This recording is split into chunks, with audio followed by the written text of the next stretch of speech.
Mabuhay mga bata! Maligayang panonood para sa bago nating aralin ngayong araw na anyayahan ang lahat manapod ng tahimik at makinig. Ipikit ang ating mga mata at iyuko ang ating mga ulo. Mahal naming Diyos, kami po ay bantayan sa aming paglaki, kami po ay patnubayan sa aming mga gawain, kami po ay tulungan. Sa aming pag-aaral, kami po ay gabayan. Amen. Balita ngayon. Ngayon ay Biyernes, Nobyembre 27, 2020. Kahapon ay Huwebes. Bukas ay Sabado. Ang panahon ngayong araw ay maaraw.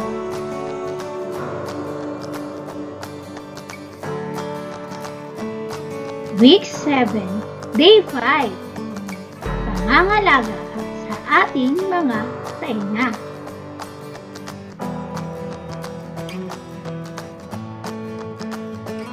Mensahe ngayon. Kaya kong alagaan ang aking mga tenga.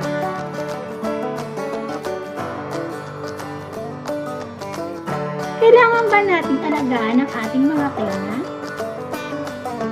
Bakit?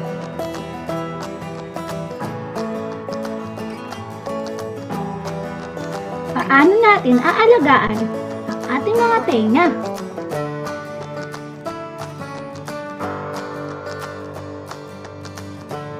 Tama!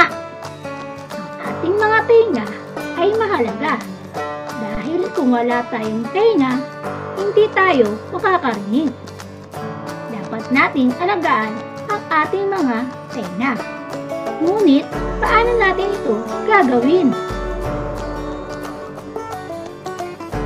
Iwasan natin ang pagkalikot sa ating mga tenga gamit ang ating mga daliri, lalo na kung marumi ang ating mga kamay.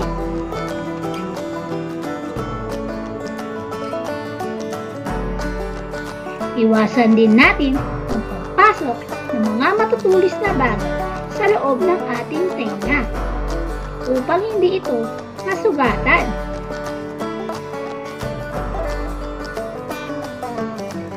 Takpan din natin ang ating mga tenga kapag nakakarinig tayo ng malalakas na mga tunog upang hindi ito sumakit o mabingi.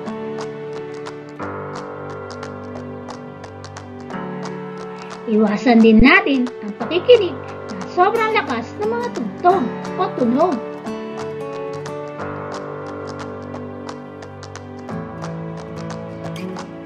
Ugaliin din natin linisin lagi ang ating mga tenga gamit ang basang tela at iwasan natin ang paggamit ng cotton buds upang maiwasan na matusok ang ating tenga.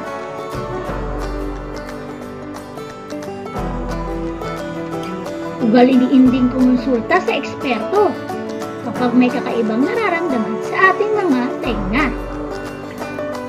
Ngayong alam niyo na ang wastong pangangalaga sa ating mga tenga, magtungo na tayo sa ating pagsasanay. Ating suriin, panuto, thumbs up kung ang larawan ay nagpapakita ng wastong pangangalaga sa ating mga tenga. At thumbs down naman kung hindi. Ang larawan ay nagpapakita ng pagkonsulta sa eksperto, lalo na kung may nararamdaman kakaiba sa ating mga tenga. Nagpapakita ba ito ng pangangalaga sa ating mga tenga? Tama! Ito ay nagpapakita ng pangangalaga sa ating mga tenga.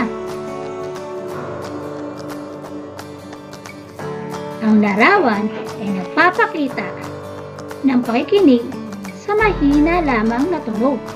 Ito ba ay nagpapakita ng pangangalaga sa ating tenga? Magaling!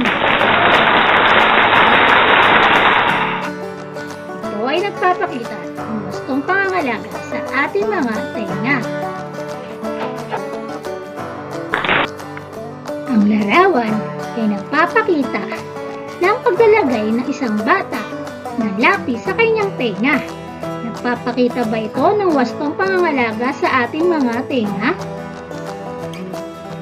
Mahusay! Hindi ito nagpapakita ng pangangalaga sa ating tenga. Kaya dapat nating iwasan ang maglagay ng mga bagay sa ating tenga, lalo na ang mga matutulis na bagay, upang hindi ito masugatan.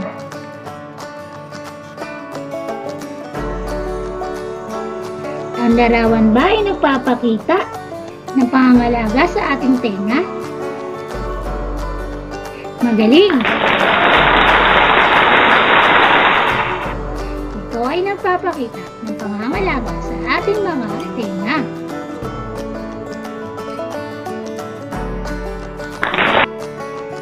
Ang pagtusok ba gamit ang ating mga daliri sa ating tenga ay nagpapakita ng pangangalaga sa ating mga tenga? Magaling!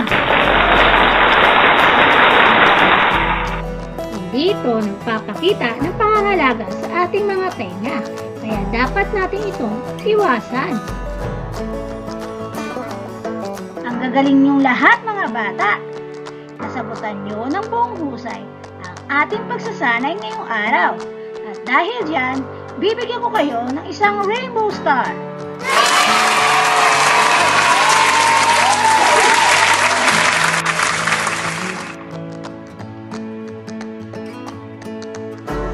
Ngayon naman, magtungo na tayo sa gawain natin sa notebook. At para sa gawain natin sa notebook, isulat ang pangalan sa taas na guhit. Lagyan ng check ang mga larawan na nagpapakita ng pangangalaga sa ating mga tenga. At X naman ang ilalagay kung nagpapakita ang mga larawan ng pangangalaga sa ating mga mata. Bibigyan ko kayo ng 3 minuto upang tapusin ang ating gawain sa notebook. Ang gagaling niyong lahat, mga bata. Nagawa niyo ng husay ang ating gawain sa notebook. At dahil dyan, bibigyan ko kayo ng isang rainbow star.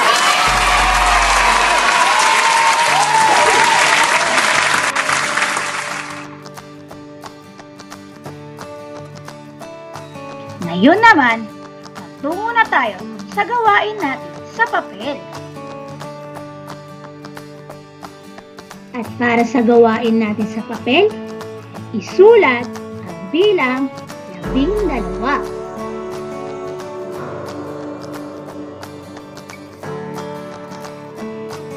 Mula blue hanggang blue, isulat ang bilang 12.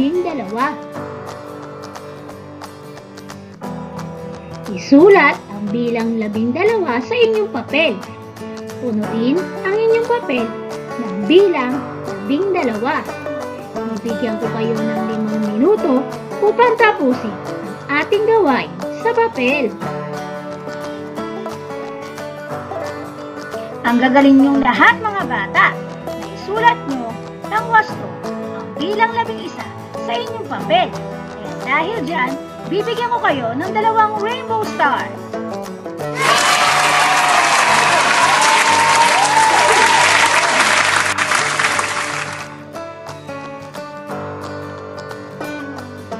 At para sa huli nating gawain, ating gawin ang ating gawain sa aklat. Gawin ang pahina 61, 62, at 63 sa inyong aklat. Hihintayin ni teacher ang inyong gawain sa aklat ngayong araw.